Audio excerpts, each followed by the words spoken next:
Welcome, welcome, welcome, everyone. Hope you're having a fantastic day. I know I am, because we got a special video unlike the world has ever seen. At least here on IndigoCharge. We are doing a video today about a box, and particularly taking this box and unboxifying it to make it an unbox, to reveal more boxes inside the unbox that we're going to then unbox. It's an unboxing video, okay? So we've got today the Xbox One Elite controller and the Brook X One adapter. When these are combined, they allow you to use this with this. That is your Switch. As many of you know, I have been dissatisfied with my Nintendo Pro controller.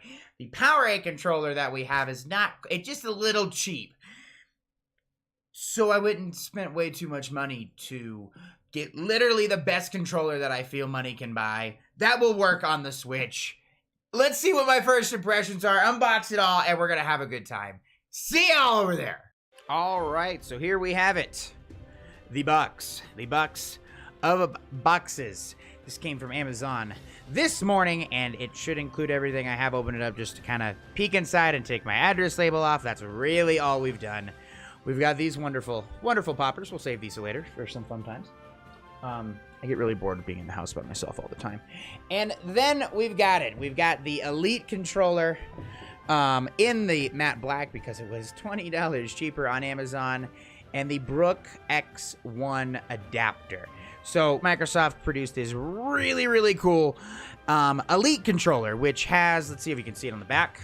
There we go. It's got these, oh, there's my hand. It's got these paddles over here. It's got trigger stops, which you can see right there. On the joysticks themselves, it's got like a zero friction ring around itself, kind of like the Pro controller, but reviews say it's just better. These are sticky grips, as well as the front is like a soft mat. The whole thing, I think, is a soft touch mat. Plastic, as well as probably the selling point for this controller, the joysticks and the D-pad are both magnetic, so you can swap them out with a whole range of different sets. It also comes with a nice fancy carrying case, as well as the ability to program the paddle buttons wherever you want, and have two different configurations right here that you can switch on the fly if you have multiple games. That's my understanding of the controller. I was pretty much sold on this controller back in, I actually have no idea when it came out. I think 2015 is when it came out, but whenever it came out, I wanted it, but I didn't have an Xbox, so I didn't have a reason to purchase it. Then enter Brook. What this does is it adds a battery pack to your Xbox One controller. Because it doesn't have rechargeable batteries. I'm not quite sure why that is. It also allows you to sync it up with your PC, your Xbox, of course, your Switch, or the or your PlayStation, and use it accordingly, as well as customize any button on this controller. So if you want Y to be R2, great, or whatever you want to call that. ZR, it's RT on Xbox. I get them all mixed up. You can move them around anywhere. You can have turbo on any button, and at least like it's advertised that you can switch it pretty easily, and you don't have to resync every time. That's going to be a huge thing for this controller. If I have to resync it every single time I connect it to my Switch, that's not going to be very useful. So let's go ahead and dive right on into these and see what we've got, because I'm excited about this. It comes in some sort of just your standard plastic packaging that they often have on Amazon when they ship you high premium electronics. They put it in some sort of just bag. I don't really know what else I can say about the bag. Cardboard, great. All right, so we are back with our handy-dandy razor blades, which I always keep in the package instead of putting them in the knife itself, because, of course, that's way more efficient than actually using them as intended. Also, make sure that you always point the knife towards yourself. That way your fleshy exterior can stop the knife blade instead of having it damage something around you. I'm kidding, of course. Please, please don't do that. Always point it away from yourself. And, ooh, that's a cool kind of box. Oh, there's a third one. It doesn't like most other things. You don't have to like dig underneath it and pull it out. It just lifts off just like this. In fact, we're going to flip it around. The whole thing just lifts right off the top. That is a high quality box. That's the first way that you know something is good, is when the box is Box is high quality. There's nothing else in here. It's green like typical Xbox colors. It lists what it says it comes with, including AA batteries, but it comes with a USB charge cable. I don't get that. Like, right there. USB cable and oh, it doesn't say charge cable. It just says USB cable. Okay, so I guess you need to connect it to your computer to program the custom buttons. That makes sense. There's not much to this. It's your standard cardboard box. Yep. Not much there. And here is the controller itself. I don't think this is going to come with much else besides instructions. Before we get into this, we'll stick with this bad boy. Okay, yep, that's just packaging. And here we are. Ooh, it comes with a braided cable. Before we go, I'm getting ahead of myself. Regulatory warranty, quick setup guide, pretty standard stuff. I'm not going to go over that for you. I'm sure that is documented online in a PDF somewhere by Microsoft. At least I hope it is. It's 2019. Come on, people. Extra packaging stuff, barcodes, more Xbox logos, and that's the bottom of the box. Here is our charging cable, and I can see it's a nice braided with the Xbox signature lime green. Oh, and the batteries.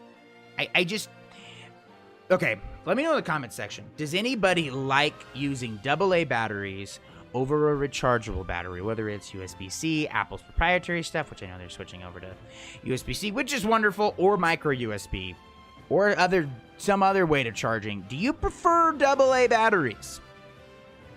Because that doesn't make much sense to me.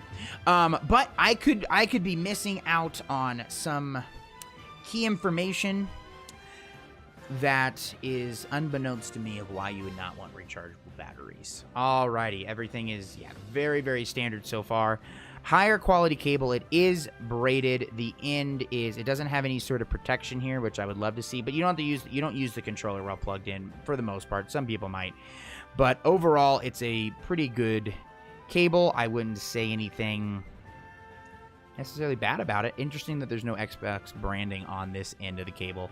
I am surprised in that. If they went all the way with this green wire, why didn't you put some branding on it? It feels a little bit cheap here, but you can't really tell a cable just based on this plastic shell that they give it. I'm sure it works. I'm sure it does its job. I'm not going to be using this controller plugged in because I'm going to be using an adapter and I'm not using it with my Xbox anyways. So I just need this to be functional, and I'll probably actually end up using it on another device because it's so long, something that I need a little longer of a charging cord for.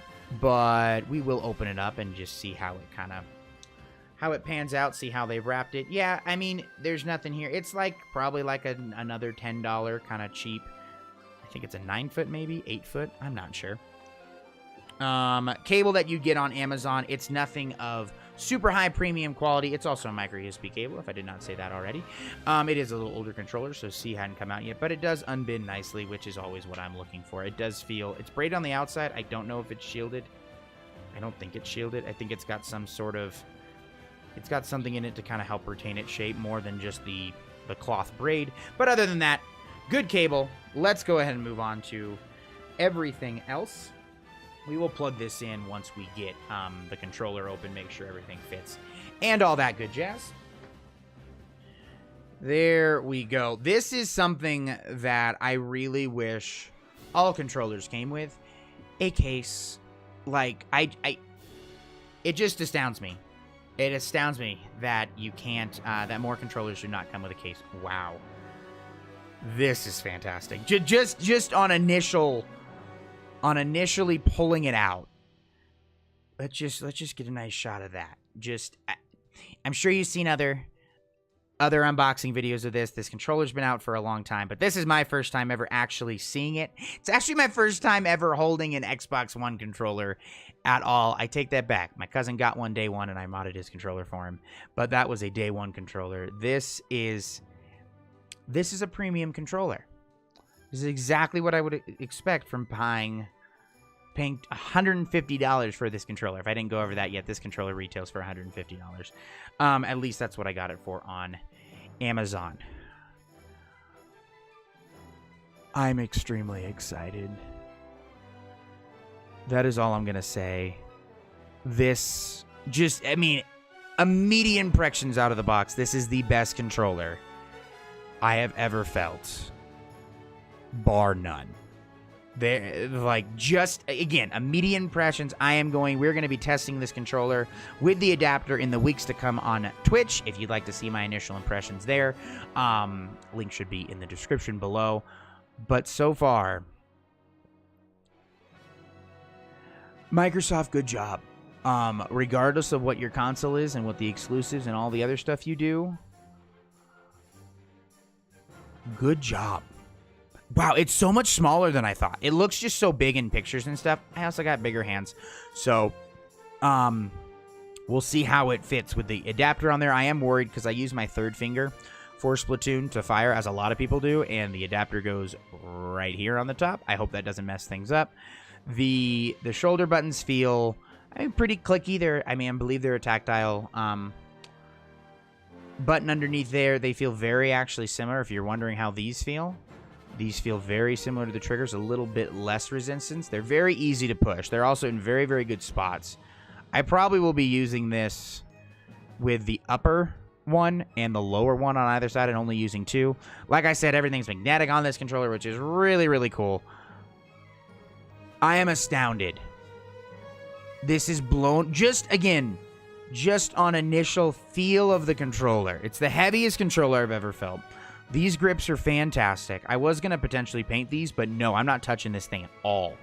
I am only going to paint the other parts of the controller, the buttons and stuff like that, because I'm going to get rid of the green, because I don't like green, and we're going to get rid of the Xbox logo. We're going to make it, I don't know if we're going to do our IndigoCharge logo, we're going to do Gengar, maybe Triforce, do some Zelda stuff, do some Pokemon. We'll do something cool with it, though. That is a project for down the road.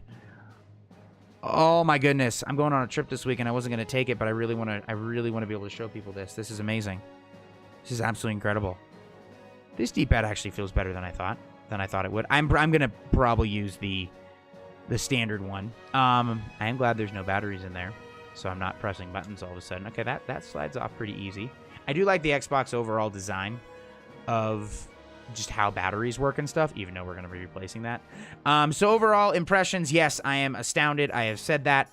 That is amazing. How does that go back on? I'm new to this whole Xbox thing. It's all foreign to me. I've never opened a battery cover before.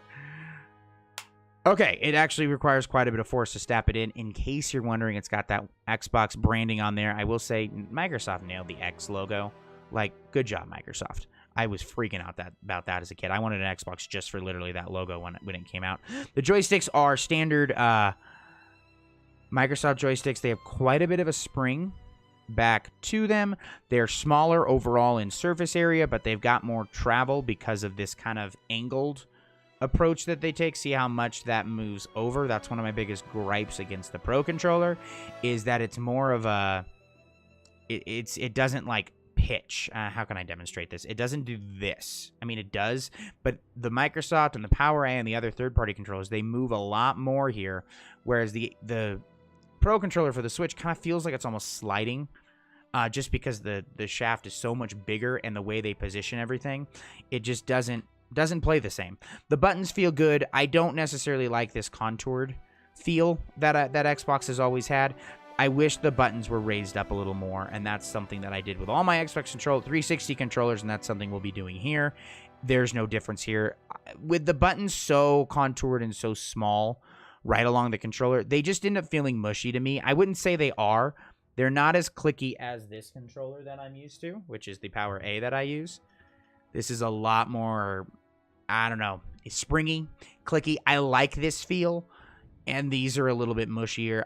I know what they're going for, and this is the more popular style, I feel like. It's definitely functional. It's not like some bad third-party controllers that you get that is mushy and it doesn't spring back up. It does. It just doesn't quite feel as clicky as what I'm used to. These buttons I really don't care about. That's a switch.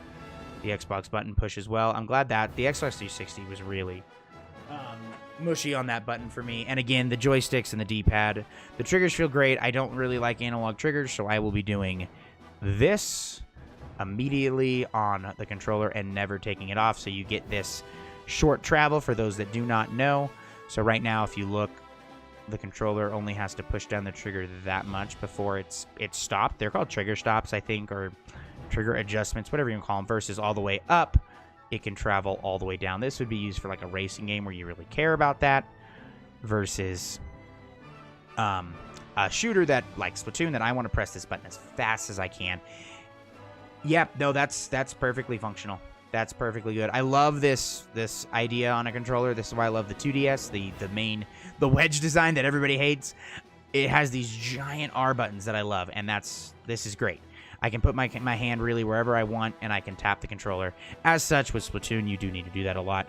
Overall, first impressions, this controller is fantastic. I mean, yeah, $150 is a lot, but this thing has a ton of tech in it, and it feels like a $150 controller. I am not disappointed so far with this.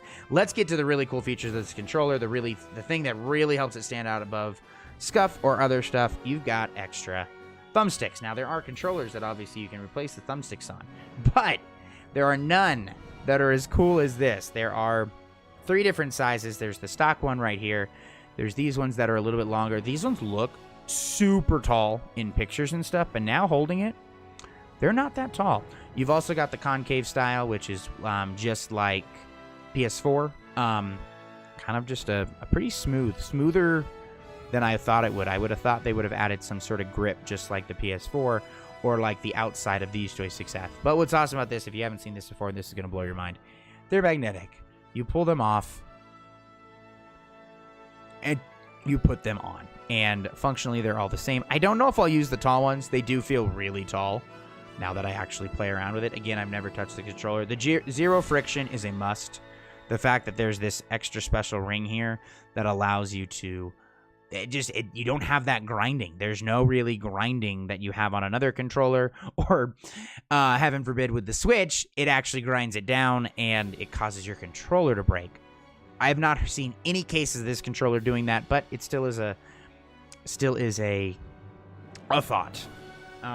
Let's try these what am I saying? Convex, that's what I meant to say. Concave is the one that goes in like a cave. Convex is the one that goes out. There we go. Thanks, camera, for focusing. These ones might be the ones I use. I wish one downside to this controller that I knew buying it, I wish that they had the middle-sized joysticks in the concave style. Again, I think I'm saying that right. I could be saying that completely backward. The kind that bows in instead of goes out in like a hat. I do wish they had these middle sizes in this, and I've looked online. There's not really anybody that sells aftermarket things, as well as being... the sticks are magnetic, as well as the D-pad. I have heard... There we go. I've heard it's been really hard to get the D-pad out of this thing, the traditional one. So there you go. You pop it right off. You can just slap it right on. This is just... Why has this not happened before now? That's what I'm astounded by. Just like everything else, these pop right back out. They're magnetic as well. They're very simple levers. You're basically just pushing that green button right there. And like I said before, because of my triggering position, I believe I'll probably have this. This is all just thinking out loud and thinking ahead. I don't know if I'll end up liking it like this, but this is the orientation that I will probably use, so I can have my 4th finger rest here. That's one thing about the Power A controller. It's also got 2 buttons on the back that you can push, but with the way my hand works, it is almost impossible to reach that button, because then my fingers have to lift up the controller, and that was one cool thing about having 4 paddles on the side versus like a scuff controller that puts them down here. I like this model better that tracks with the grip, but again, I have big hands, so I don't know if that would be everyone, and I've never used this controller. We'll see what it looks like when we play it. There's my first impressions of this controller. Awesome that it includes a case. Awesome that everything is magnetic. We're just going to put this all back together for now, because who doesn't want to play with magnets? Oh my gosh. Gosh, they suckered me into this purchase. Gosh darn it. This is like... as a controller nerd that loves controllers, and as an engineer that loves designing physical hardware that is functional, pretty, just everything about it, this controller is so cool. I'm putting everything back as it was in the case, I hope. Oh, I did that wrong. There actually is a spot that each thing goes, and it's marked with this little indicator. But it basically says, put the tall ones in the back, you dummy. And did I do that right? Yep, I did. Everything fits really nice. It's a nice, snug fit, which is fantastic, but it is easy to get out at the same time. Kind of surprised this doesn't stay put, but that's fine. I mean, as long as it's functional. There we go. Looks like you can put the cable up here or anything else. I'll probably put some Switch games up here to give some extra, because right now they're just in a plastic bag, which I don't like, but I have buy most of my games digital, as you all know. And there is the Xbox One Elite controller, complete with case. I give it a super, super high stamp of approval on initial impressions. But without further ado, let's move on to the Brook adapter. You can go out of the way, Xbox.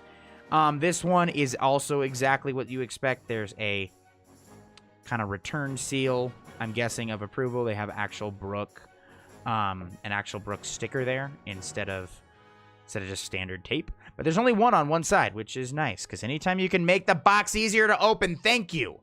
I hate opening, but I do that every single time. I ripped it. This is a problem that I've had my entire life, everyone. There we go. Unclipped it. There we go. A little rip. I messed up a little bit. But I care too much about my boxes and keeping them nice. I don't know if any of you are like that. Amiibos, those are the worst things, because I actually had to, you like literally have to rip it in order to use it. Alrighty, there are nothing else in here. That's pretty much it. On the outside of the box, I forgot to show this. It shows that it supports Switch and PS4 and PC and Xbox and everything you could want. It's got motion controls. It has audio functionality, which is a bummer because it doesn't with the Switch. If somehow they allow, like, hack, no, there'd be no way, because the Switch does not support Bluetooth out. But man, if it supported Bluetooth out, come on, Nintendo. That would be fantastic. What else does it say? Emulate PS4 touchpad. Oh. How does it do that? That's cool. I'm not going to really use that, but I guess it would have to if you're going to use it as a PS4 controller. Chargeable battery. Support turbo and remap. That is one thing that's really cool about it. And it uses Bluetooth for your PC, because for some reason, this controller does not have Bluetooth. The new Xbox, the Xbox One S and X controllers do, but this one does not, and wireless control. Welcome to the modern era. Ooh, you get some fancy stickers. Fancy Brook stickers. Can anyone explain to me why a chameleon is the Brook logo? I don't not like it. It's good. Their slogan is "We back you up." Did not know that. Nice job, Brook. This is the first adapter that I've seen of its kind. I think it came out in February of last year. So it's been out for over a year, but it's also has not been on Amazon until recently. It was a Kickstarter project. Let's see if we can get this off again without damaging anything, including the box. Don't make me. Yep, it already split. I'm sad. I am sad. But there we go. It comes with this.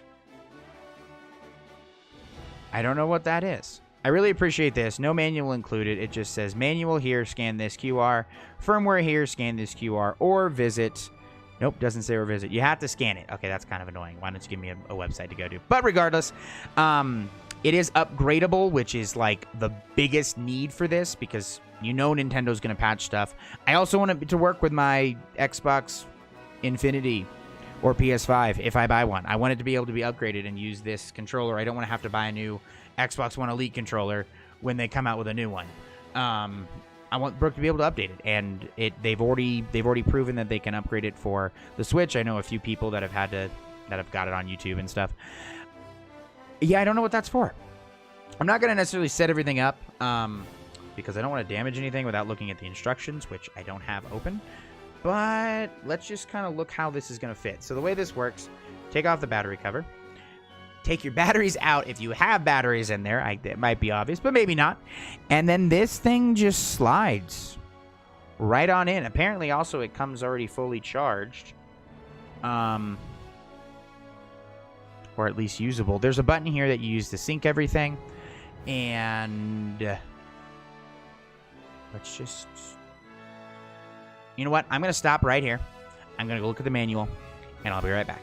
Okay, so after looking through the instructions, there really are no instructions on how to and what you should do, warnings and all that good jazz about the actual physical hookup. I guess they kind of think it's obvious enough, which it pretty much is. Take your battery cover off as we went over, line it up, and stick it on in there. It's not in there yet. The instructions are literally just on how to update the firmware, so we'll go over that in a sec. There we go. It doesn't quite line up with a hole, so you have to kind of hold this part of the back adapter, then push the front forward, and then it slides in, and it doesn't really snap or anything, but definitely, like, I had to hold and kind of bend the whole plastic piece forward. It fits well then. Like, it's after that, it's flush, it works. Once you figure that out, you're good to go. But that's a challenge. It is larger than what I'm used to. I have a Nyko adapter on my Pro controller that sticks up a little bit for the battery. We'll see how it plays with Splatoon, because my hand definitely does run into it, but I think I'll just adapt. I might even just switch to a standard trigger. I like the third finger like a lot of people do, because for motion, just the bigger grip you can give on the controller, the better. All right, so we're going to go back over to the other instructions and sync this thing up. Get the firmware updated first, because I'm guessing the firmware is outdated. This was updated in 2018. In November was the last firmware update, and I think who knows how long the controller's been sitting on the shelf. All right, so we are back. Basically, I had to charge the thing. I have not completed this anymore. This is my first time doing it. Press for 2 seconds to turn on. There we go. Now it's flashing red and blue, as you can see, and it says press the view and A button to turn off the LED.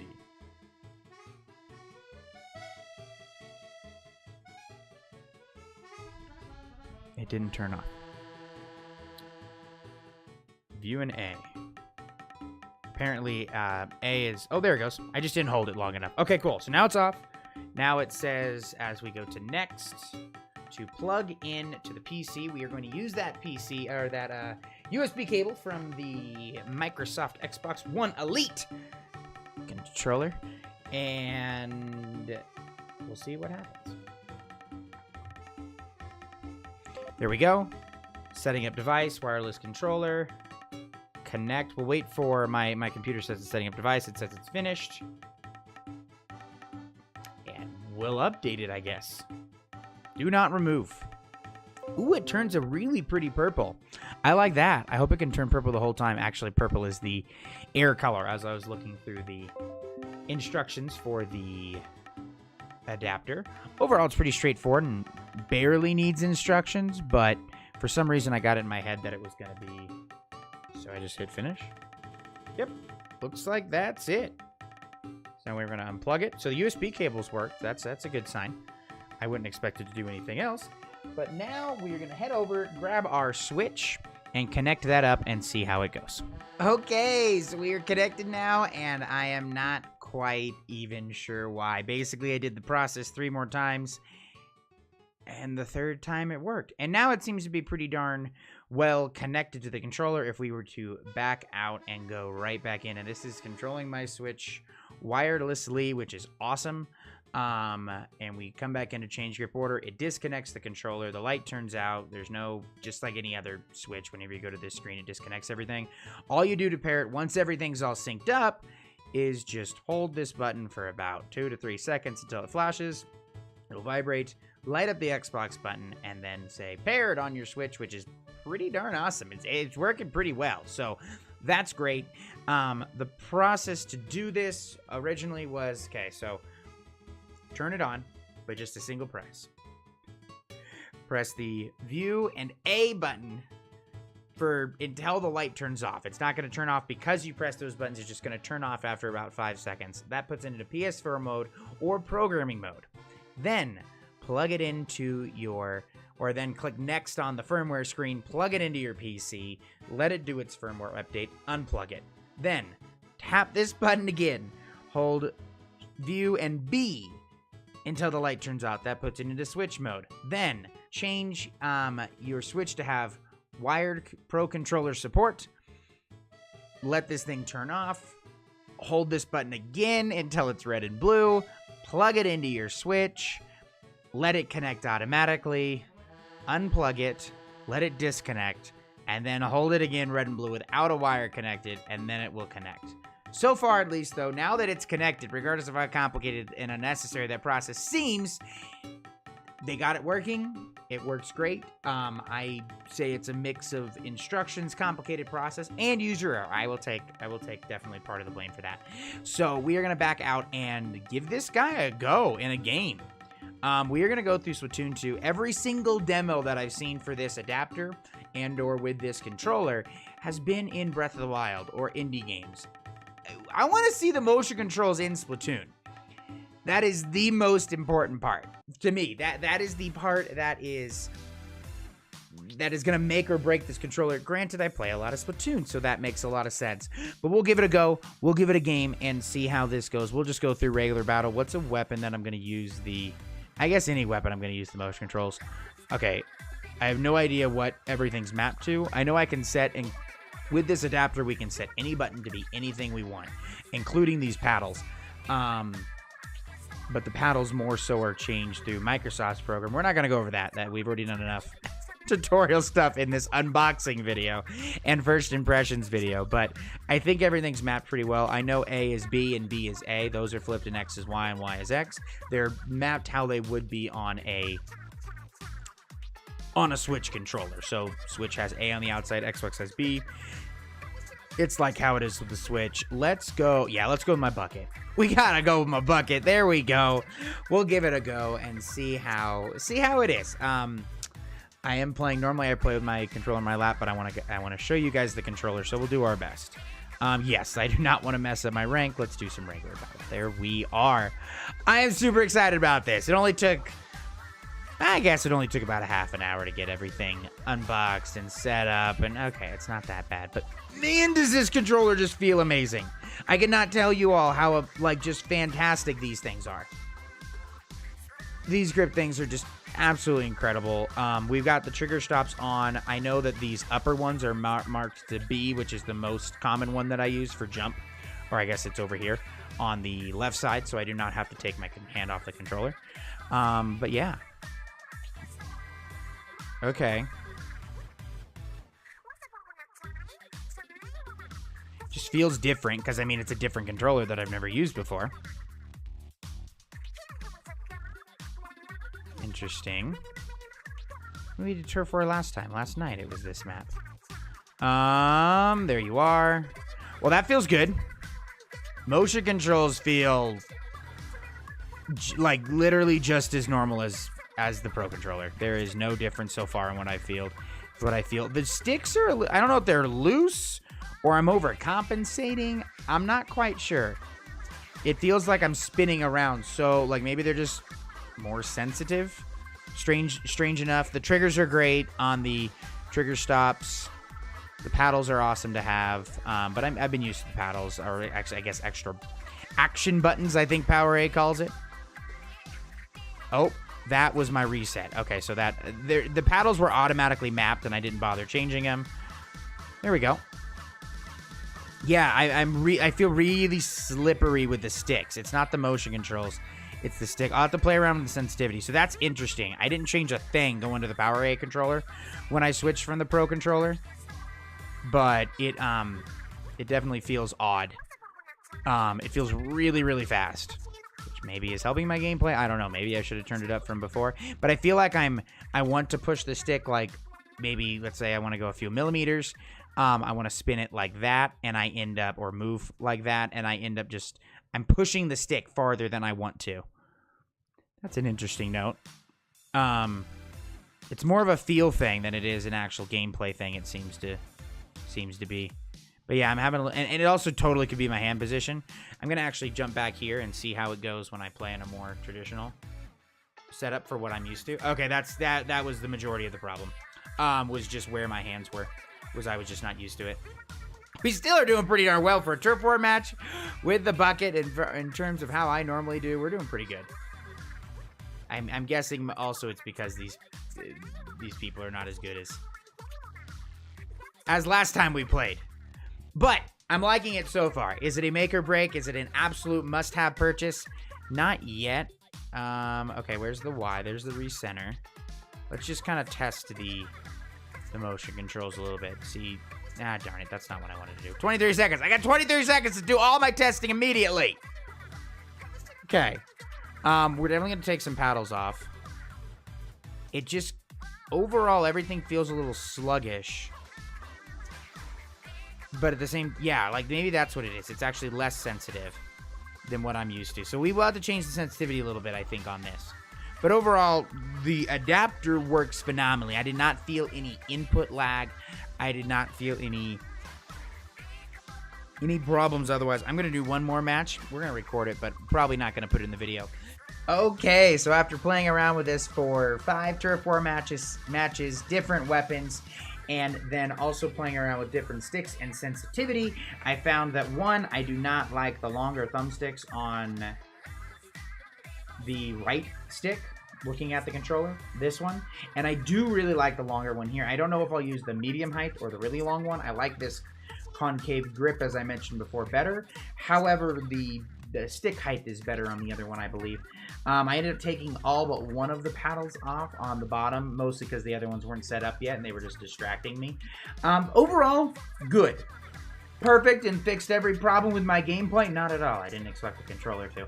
It's going to take me a little bit. It took me about, I don't know, about a week, 2 weeks to get used to this. It took me about a week, 2 weeks to get used to the Pro Controller from the Joy-Cons. It's going to take me a little bit used to this. Right now, there's a little bit of hand cramping because I think I'm gripping the controller too tight. In terms of feeling the adapter while I'm using the trigger, there is none of that. I do wish the trigger stops. I wish you could, and there'd be no way to actually do this, but like, start the trigger right here and then get to push it in, basically change where it reads and have to push it. I mean, I'm talking a really, really small amount with even a little spring that gets added in there. I don't know how they would do that and also allow for the analog triggers. I guess I do wish the triggers were just digital triggers, but the magnets are just fantastic to play around with. But let's try one more game. Let's go ahead and try Hollow Knight. We're doing that on Twitch, and I am using my 8-bit Do controller and loving it, and I use the D-pad as I do for any 2D games. So I want to compare this D-pad to the 8-bit Do. Just as a fair warning, I usually do not like D-pads on controllers. I don't want to have to reach into the controller this far. I want to have it in the main slot as so, and actually be a real D-pad, unlike the PS4. When it's kind of in the middle here, it's more of an accessory button, or accessory input versus the main input for me. But let's give it a shot. Okay, so we're going to go through a little bit of Hollow Knight. We are on the second Hornet fight. If you are familiar with the game, we're going to try it with this D-pad once until I die. We're going to try it with the other D-pad once until I die. I am not really a huge fan of D-pads on controllers, so I'm not expecting much out of this. I'm just going to try to see if it's better than the Switch Pro controller and or better than the Power A controller right here. This is a metal D-pad as well, and it's the same kind of mushier buttons. These are much more clicky, tactile buttons. They take less force to push, but when you do push them down, they have a little bit of response, and you can push both at the same time, but you are definitely pushing. You can feel yourself pushing 2 buttons versus kind of this, or especially versus the 8-bit Do. That is a much better D-pad, just the more traditional D-pad in my opinion, where I can't really feel each individual button press. But that's a personal opinion, and that's more of a... I feel like there's other controllers that are better for 2D. Though so far this is pretty good for this 2D game versus using something like this, or especially using something like the Switch Pro controller. Switch Pro controller, it'll work if you like to use, if you prefer the D-pad over the joystick, but at that point I'd honestly just say choose the joystick, choose to use the joystick. This is nice because it's a little bit actually closer. Like the D-pad is or further away, closer to the sticks, further away from your thumb. Again, for me, with a little bit bigger hands. So really nice feature versus being all cramped right next to itself, having to bend too much, and also just not having good function. I don't understand how Nintendo could make such good D-pads. And then the N64 was decent, and then the GameCube was way too tiny and not really that functional. Yeah, so far I'm pretty liking it. I'm liking it a lot. When we die, we'll switch out to the other one, try it one more time. Because one, I don't want to beat this fight. We're going to beat this on Twitch for sure. And two, I don't think I can beat this fight. Not with this controller, not in this setting. But we'll still give it a shot. There we go. I mean, I do not think at all. There's just think at all, at least on the inputs. Whereas I do with the more traditional controller with a more traditional, this kind of controller. This is the best D-pad I've used, is what I'm trying to say. The best D-pad that I've used on a 2-joystick traditional controller that has this sort of orientation, including the DualShock 4, 3, 2, etc., etc. I like the D-pads that are one functional button, or one functional piece, and not split up like the Joy-Cons or like the DualShock 4, and I don't think that is a very uncommon opinion. I'm struggling with words. I think that is a very common opinion, is what I'm trying to say. Okay. We'll get there real quick. Again, I really do like the triggers. I like the trigger stops there. I do wish they just were digital, but I understand that Xbox is trying to make a controller that can appease to all games, including racing games, and racing games are a near must to have that particular functionality in the analog triggers. And most people don't care. I'm just very particular about that. Apparently, I'm not alone. I feel like after time, just immediate initial impressions, after time, I would actually grow to like this more. I'm just so used to the traditional plus style joystick or D-pad, but this is not nearly as bad as I thought it was going to be. I thought I was really going to struggle and mispress a lot, but I mean, every time so far that I've wanted to press down, I pressed down. Every time I want to press up, I pressed up. So that's kind of nice. I don't think we've actually gotten hit yet. Maybe it's practice. Maybe it's the magic of the controller. I want to go with the latter. I think it's the magic of the controller. Buy this controller, everyone. You'll be a boss at video games completely and entirely. Yeah, actually, this is surprising me. I like this a lot more than I thought I would, this rounded D-pad thing. I guess this is kind of like a fighting game where you have more rolling mechanics that are needed versus, like, I mean, anything that I played before this that has been 2D has been Donkey Kong Country or Mario. And so there hasn't been a lot other than just move over, left, right, up, down. We played Cuphead with that 8-bit do controller, which was fantastic. But this is really good. I like this a lot more than I thought. Let me see if I like it better than the joystick. Oh, yeah. I like it a whole lot better than the joystick. Joystick has way too much travel. That's the word I was looking for before. I'm like I was over-traveling in Splatoon. Yeah, no, this is actually really good. I really like this D-pad. Like, way more than I thought I was going to. I didn't think it made much sense. Okay, we're dead. Good. I needed to die anyways, because, again, we're not going to beat this. But, good work, Microsoft. I still like the look of this one better. I think this kind of looks silly. But it's way more functional than I thought. I mean, when I want to press up, I press up. I was doing it same with this, but do I like it better? I don't know. I'm just shocked that I actually like this. I didn't think I was actually going to like this. I thought I was going to be like, okay, cool, that was fun. And then never switch back. My thumb is a little more sore after playing with this one than this one. But these are just first impressions. Either way, both options are good. The fact that I can switch it out with magnetics on the fly is fantastic. I will probably still end up using my 8-bit do. I love this controller. I absolutely adore this controller. It just... yeah, no, I'll end up using... there's no way I'm switching off of this thing. But if I, let's say, was on a trip, or you already had one of these controllers, and you don't want to buy an 8-bit do, you don't play a lot of 2D games, you have a few that you want to play... yeah, no, this is the best D-pad that I've felt on Switch on a fully functioning controller so far. Okay, so final thoughts. Overall, fantastic products. The Xbox One Elite controller has just astounded me in its premium quality feel.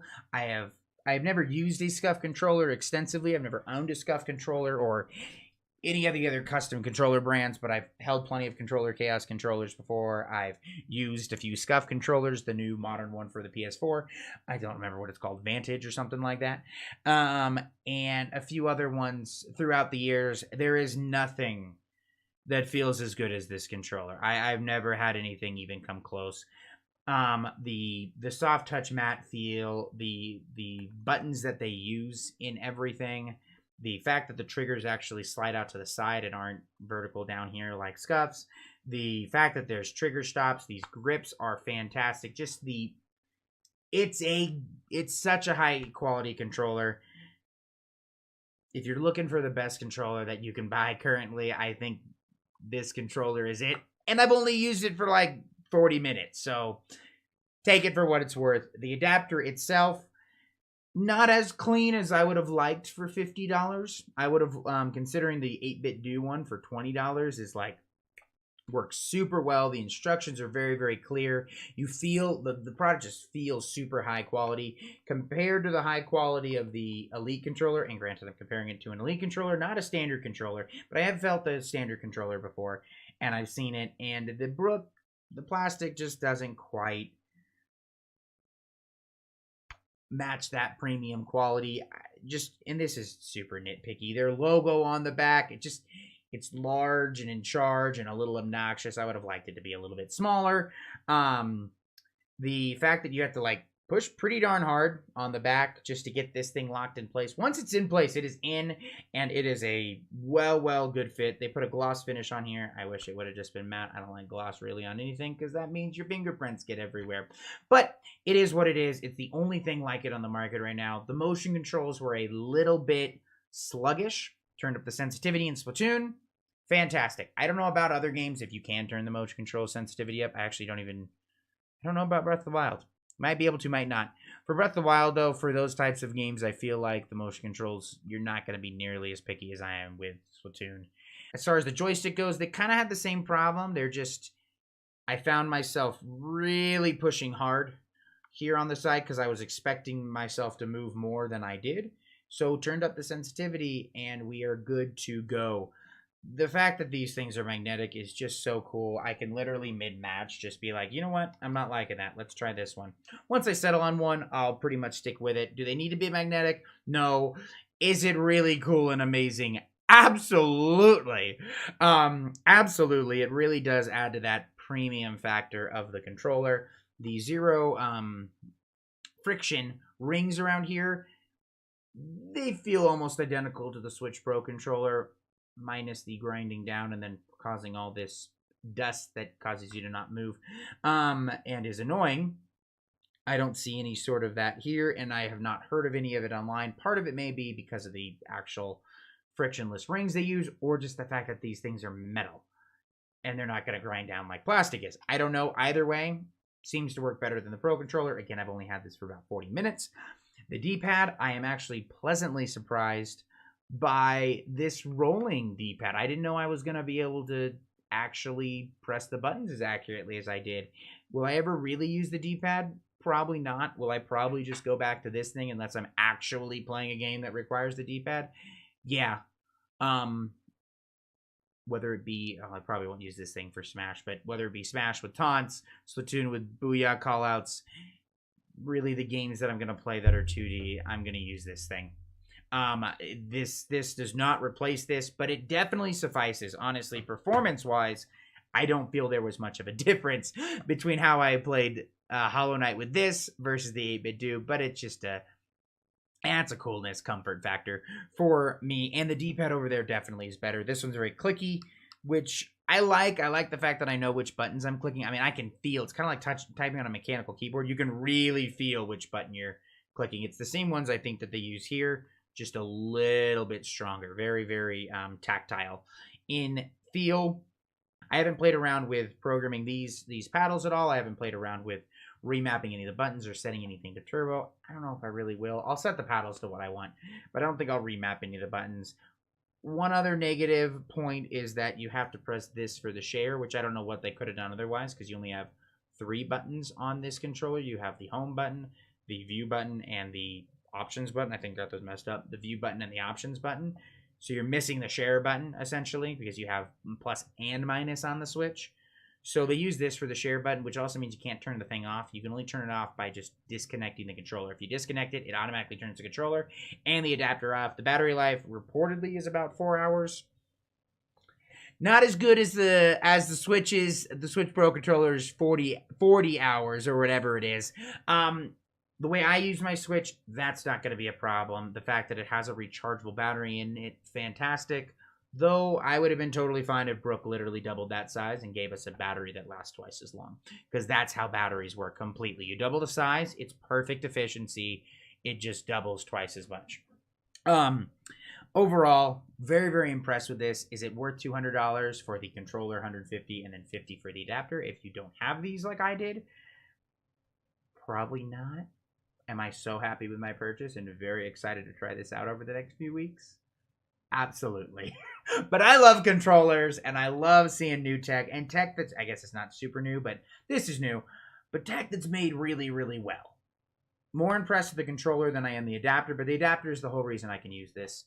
Everyone, thank you so much for watching. Have a wonderful, a wonder-filled day, and as always,